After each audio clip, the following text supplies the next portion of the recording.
Let's go. As one, Crookshank, your one and only Move Swiftly speaker, checking in for a daily Move Swiftly thought, giving you a perspective on teamwork that you will not get anywhere else. Good day today. Good quick run today. 4 miles. Felt great. Felt great to just knock it out real quick. You know, you got race season coming up. You better believe we're jumping into several 5Ks and 10Ks. Gonna jump back into the half as well.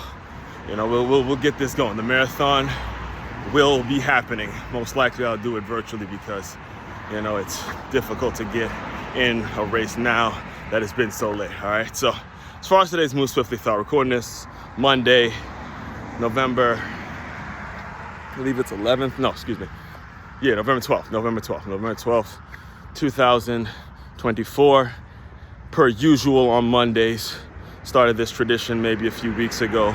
Kickoff question for the week.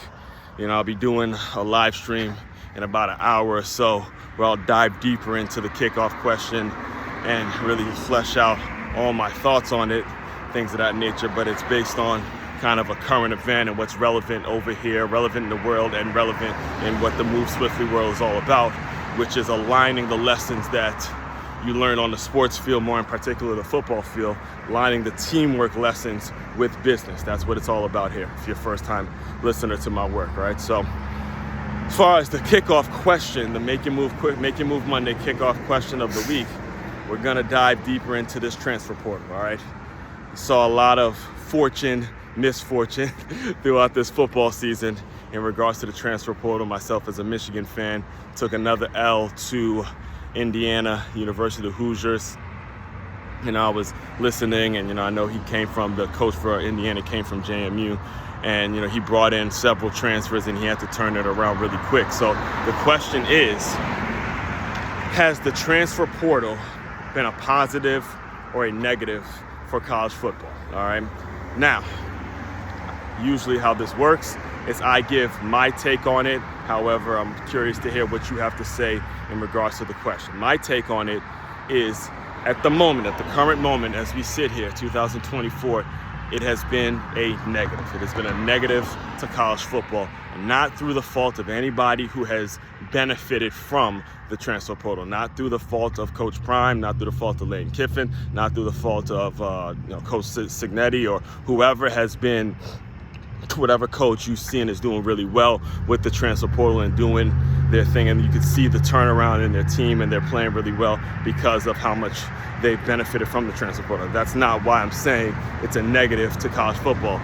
I'm saying it's a negative to college football because there is no feeder system. All right, there's no feeder system for the NFL. All right, at the moment, the current feeder system is college. So what's starting to happen is we see this transfer portal taken over, and guys who have experience playing college football are now taking roster positions on college football programs, trying to leverage themselves to get themselves seen by NFL scouts. And the way that hurts the game is it ruins the process from high school football to college football. And now kids are not being developed, and everything becomes about, can this guy get in the league, and am I doing what I have to do? Like, it becomes so individualized, and the development of people, the development of young men, the development of a culture in a program, you just can't do it given the quick turnaround that's expected of you as a coach, as a program, and especially if we're talking, these Power 4 schools. It used to be Power 5, but now that we're talking Power 4 schools,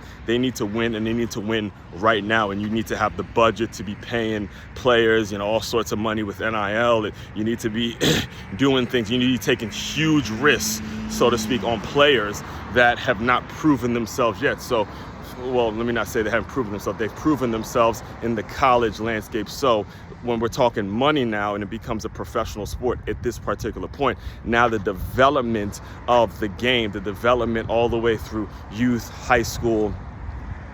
and high school, now that development gets tarnished because guys aren't developing. Guys are trying to transfer here, transfer there. You're not really letting kids be kids. Everything becomes about lobbying and, trying to get them leverage to a certain school. And now you got families moving all over the place, and it becomes a mess. The ripple effect of it at the moment has made it so it's actually a negative. All right. However, that doesn't mean it cannot become a positive if the NFL implements a feeder system. And I'll dive deeper into that in about an hour as I talk a little bit about the pros and cons of the transfer portal. So just stay tuned in.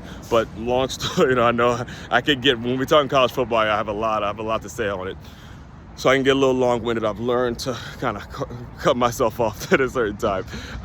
So make your move kickoff question for the day, for the week is the transfer portal, has it been a positive or a negative for college football? All right, and I'll leave it at that for now. Main website to check out to dive deeper into all my work, it's makeyourmove.com. That's makeyourmove.com. One-stop shop for all your teamwork and your self-development needs. As one, Crookshank, your one and only Move Swiftly speaker, checking out. You guys continue to move swiftly. We will talk more soon.